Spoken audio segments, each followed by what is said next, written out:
Hello and welcome. This is a detailed review of my visual student interest inventory. I created this for students with moderate to severe disabilities.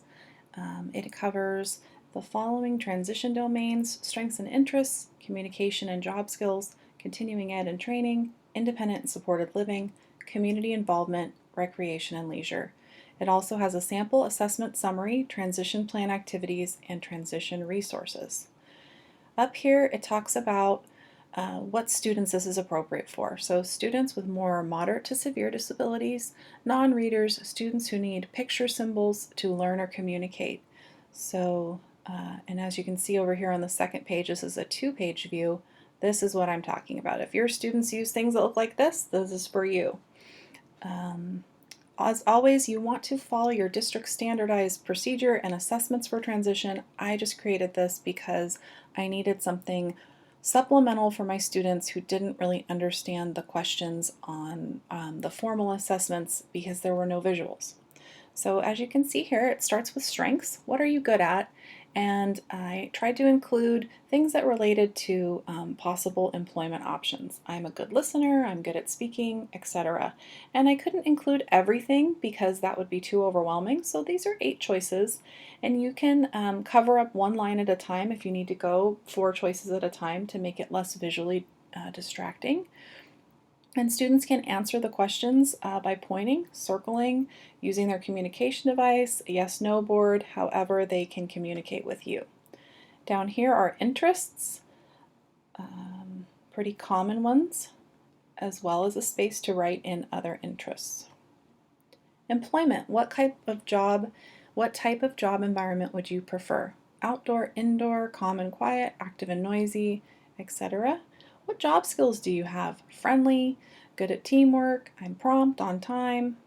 Employment, here are the most common choices that a lot of my students are interested in high school. I couldn't include every job because that's pretty impossible, but I wanted to do something as at least a starting off point, and there's always space to add others. But these are some good job options for your students and choices that they can indicate if they're interested in doing that. And of course, if they're not interested in one of these and they want to learn about something else, that would be a great transition goal for them. Continuing ed and training, where are they going to take coursework after high school? 4-year college, 2-year college, etc. Independent and supported living, where do I want to live after high school? Then community involvement. These are 4 things that students with more severe disabilities could do. Volunteer, community service, obviously there's more, but I thought that these were a good starting point. Then finally, recreation and leisure. How are you going to spend your free time after high school? This is a sample write-up of the results of this assessment. So a lot of times you have an assessment and it's just an inventory and you're like, okay, how do I write this up? So this is obviously just a sample, but I thought it would be helpful. And I broke it down into the categories on the assessments: strengths and interests, employment and job skills. So Sally used her communication device to indicate her answers, and she also pointed. Sally's good at being creative and helping people. She likes to play sports and paint. Employment and job skills. Sally wants to work outside with a large group of people. So she pointed to those choices that we went over. She'd like to coach sports so she can help people, etc. And it goes on to explain that. Then I have possible goals and activities to put in your transition plan. I know everyone's transition plans look different based upon what state you live in or what IEP system you use, but this is pretty common. Section, employment and job skills. Upon completion of school, I will research coaching and art career options, what she indicated in her assessment. How are you going to support that goal? She's going to do an internship. This is your instruction part, but it usually goes in the transition plan.